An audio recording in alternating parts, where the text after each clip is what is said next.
Assalamualaikum warahmatullahi wabarakatuh. Perkenalkan, nama saya Ulin Nafiatul Mu'tamarah dari kelas H. Baik, di sini saya akan menjelaskan mengenai bab khutbah, tabligh, dakwah. Langsung saja, yang pertama yaitu submateri dari khutbah, tabligh, dan dakwah. Yang pertama yaitu definisi khutbah. Yang kedua, ketentuan khutbah. Yang ketiga, definisi tabligh. Yang keempat, ketentuan tabligh. Yang kelima, definisi dakwah. Yang keenam, ketentuan dakwah. Jadi, yang pertama yaitu definisi khutbah. Khutbah berasal dari bahasa Arab khutbah dan merupakan kata dasar atau masdar dari kata kerja khotoba yakhtubu, yang artinya pidato atau ceramah yang isinya tentang keagamaan.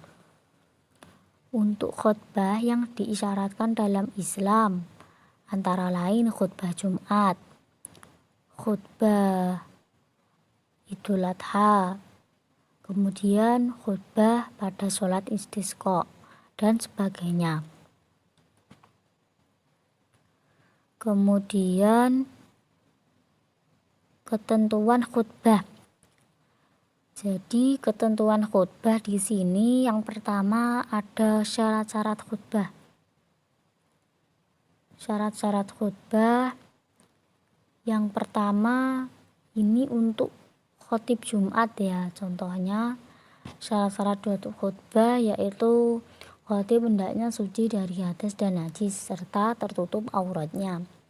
Khutbah dilaksanakan setelah matahari tergelincir atau masuk waktu zuhur. Yang ketiga, ketika khutbah hendaknya khotib berdiri jika mampu. Yang keempat, khotib hendaknya duduk di antara dua khutbah. Yang kelima, khutbah diucapkan dengan suara yang keras supaya terdengar oleh jamaah lainnya. Dan yang terakhir yaitu tertib dalam rukunnya maupun antara khutbah pertama dan kedua. Selanjutnya yaitu rukun khutbah.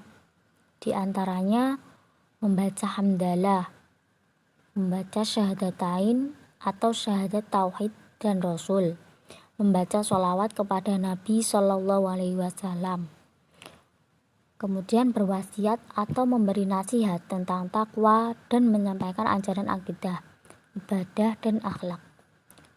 Yang kelima, membaca ayat Al-Quran pada salah satu dari dua khutbah. Dan yang terakhir, berdoa pada khutbah kedua agar kaum muslimin memperoleh ampunan dosa dan rahmat dari Allah Subhanahu wa Ta'ala. Yang ketiga yaitu sunnah khutbah. Sunnah khutbah adalah sebagai berikut, yaitu yang pertama, khotib hendaknya berdiri di atas mimbar atau tempat yang tinggi. Yang kedua, khotib hendaknya mengawali khutbahnya dengan memberi salam. Yang ketiga, khutbah hendaknya jelas, mudah dipahami, tidak terlalu panjang dan tidak terlalu pendek. Dan yang keempat, khotib di dalam khutbahnya hendaknya menghadap kepada jamaah dan tidak berputar-putar karena itu tidak disyariatkan. Dan yang terakhir, membaca surah Al-Ikhlas sewaktu duduk di antara dua khutbah. Selanjutnya yaitu tabligh. Tabligh berasal dari kata balagha yubalighu yang artinya menyampaikan. Sedangkan menurut istilah arti tabligh ialah menyampaikan ajaran-ajaran Islam yang diterima Allah Subhanahu wa Ta'ala kepada umat manusia sebagai pedoman hidup agar memperoleh kebahagiaan dunia akhirat. Untuk orang yang bertabligh disebut mubaligh atau laki-laki, dan mubaligh untuk perempuan.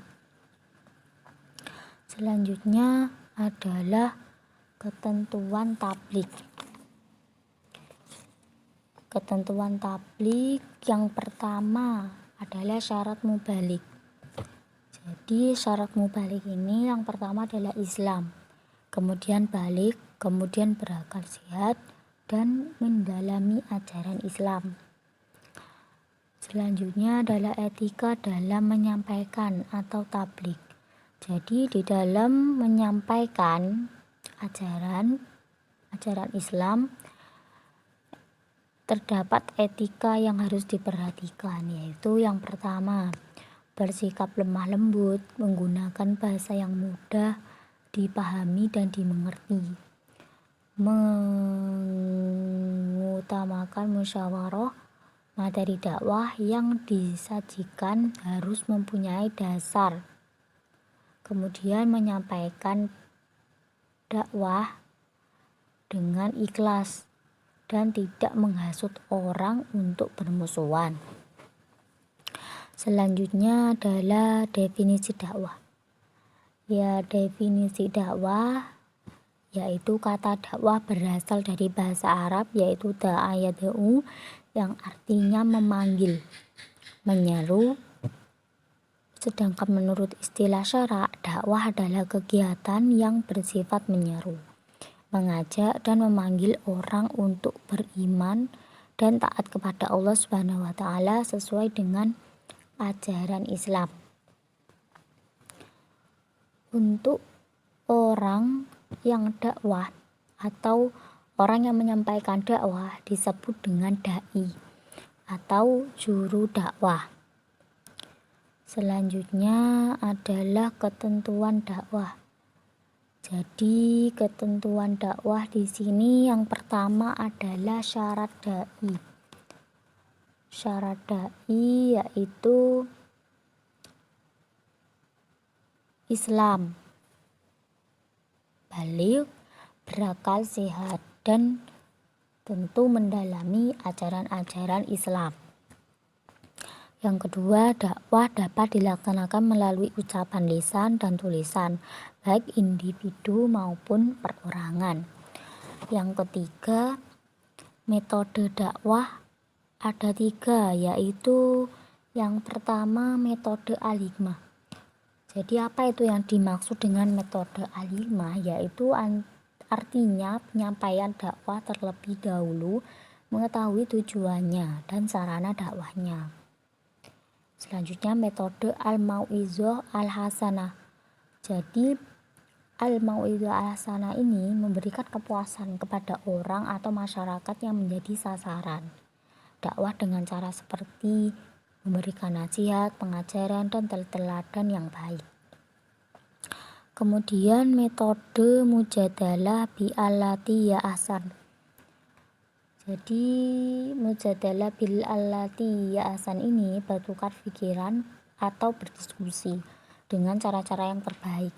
Metode ini tepat digunakan bagi orang-orang yang berpikir kritis dan kaum terpelajar. Baik, cukup penjelasan dari saya. Semoga bermanfaat. Terima kasih. Wassalamualaikum warahmatullahi wabarakatuh.